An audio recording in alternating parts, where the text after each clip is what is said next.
Hey guys, good afternoon.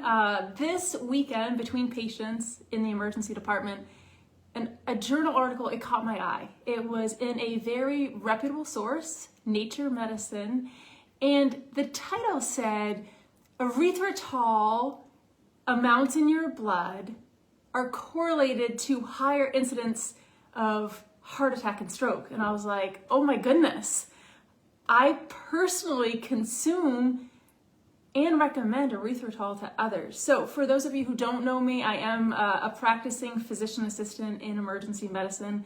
My name is Amanda Brooks. I have been practicing emergency medicine for almost 20 years, and along the way have really tried to help others bridge that gap between modern and alternative medicine. So for those of you who aren't educated on what erythritol is, or if you aren't using it, hold tight, we're going to talk about that. For those of you who are, let's dig deep into this study to see if there's validity or not. So first of all, erythritol, guys, it's a sugar alcohol.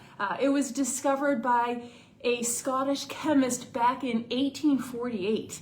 Now, we used a small amount of this back in 1950 in blackstrap molasses, but it didn't really come into vogue until around 1990s in Japan, when it was being produced to replace sugar. Okay, so sugar, it contains 4 calories per gram compared to erythritol, which contains 0.25 calories per gram. So there's a 95% reduction in calories in this product. And if you didn't know, it's actually in foods that we consume. It's contained in grapes and watermelon. It's contained in other fruits and fermented products like sake and wine. What's really cool about this product is that it has 0 effects on insulin. It is a 0 on the glycemic index, which makes it a good choice if you've got that sweet tooth. I've totally got that sweet tooth. And there are some days when I just need to have something but don't want full-fledged sugar. Okay, so the big manufacturers, they actually received a GRAS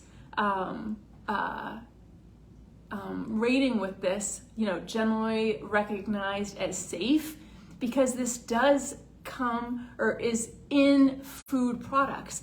Interestingly, our body, it also makes erythritol. So many people don't know this, but through the pentose phosphate pathway, our body actually makes this. So this study, okay, like I said, it says specifically erythritol in your blood is correlated to higher incidence of heart attack and stroke. Okay, so that stopped me dead in my tracks. But you know what? There's a circle that needs to be put around a word, and that's correlates.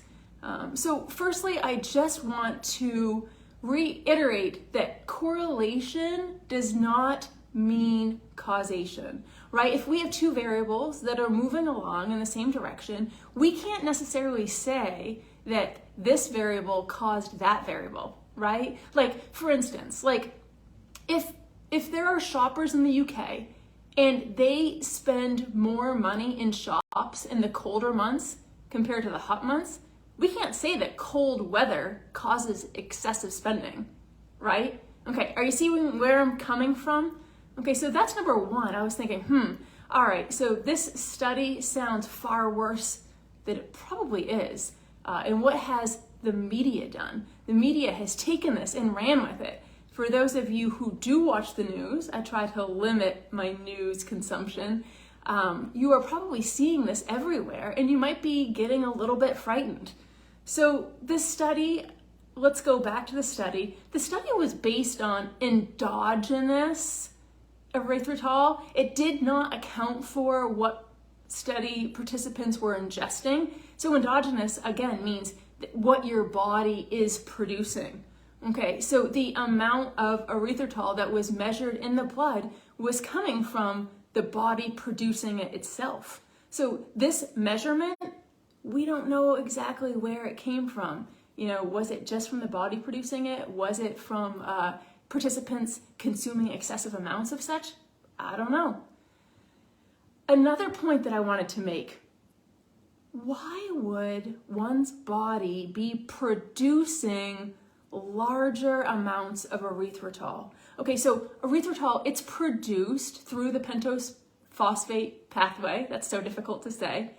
And this happens when we consume sugar. All right, so if you're consuming excessive amounts of sugar, you're going to have an increased amount of erythritol. If you're consuming alcohol, the same holds true. And if you are consuming, if you have high levels of oxidative stress in your body. So oxidative stress is caused by damage to our cells by free radicals. So this results in inflammation and in turn can cause disease. So let's think about who were the participants in this study. These were obese individuals with comorbidities like hypertension, hyperlipidemia. So the likelihood of such individuals consuming, high amounts of sugar, having high levels of oxidative stress, and maybe even consuming high amounts of alcohol is likely. So can we say that the heart attacks and strokes are being caused directly by erythritol? We can't. Again, correlation does not mean causation. So could these horrible events, these MIs, these strokes, could they be secondary to one's diet, smoking? They could be. We don't know. We can't definitively say that erythritol is the culprit. Now, the reason why I've chosen to use erythritol on occasion is because it's actually linked to a lot of health benefits. There was a research study I read recently that said that it improved endothelial function. It helped to relax stiffness in the aorta. We know that it's an antioxidant, which antioxidants, they actually help to reduce oxidative stress, which we just talked about is inflammation, leads to disease. We know that erythritol has been shown to be a potent anti-inflammatory because of this. We know that there was a study looking specifically that erythritol helps decrease weight. Granted, it was in mice. So what's the conclusion here for me? The conclusion here for me is this article has a scary title for someone that's not actually looking into it and dissecting the minutia. So I'm personally going to continue using erythritol. I'm not going to ingest large quantities of this because if I do, it's mostly absorbed 90% or so in the small intestines. But if you're excessively consuming such, like maybe over 50 grams, you could have increased gas, diarrhea, bloating. That's not something that I'm interested in. But small amounts here and there for a little treat, yeah, I'm definitely going to. So guys, I guess my point with this message is if you read something, make sure to do your research. Don't just go with what the mass media is telling you. All right, I hope that you found this helpful. Guys, if you know someone that is concerned about erythritol consumption and it's driving them crazy, that they've seen this recent study or heard the mass media say that they're gonna have a heart attack or a stroke, please share this video with them. All right, take care, be well, chat soon, bye.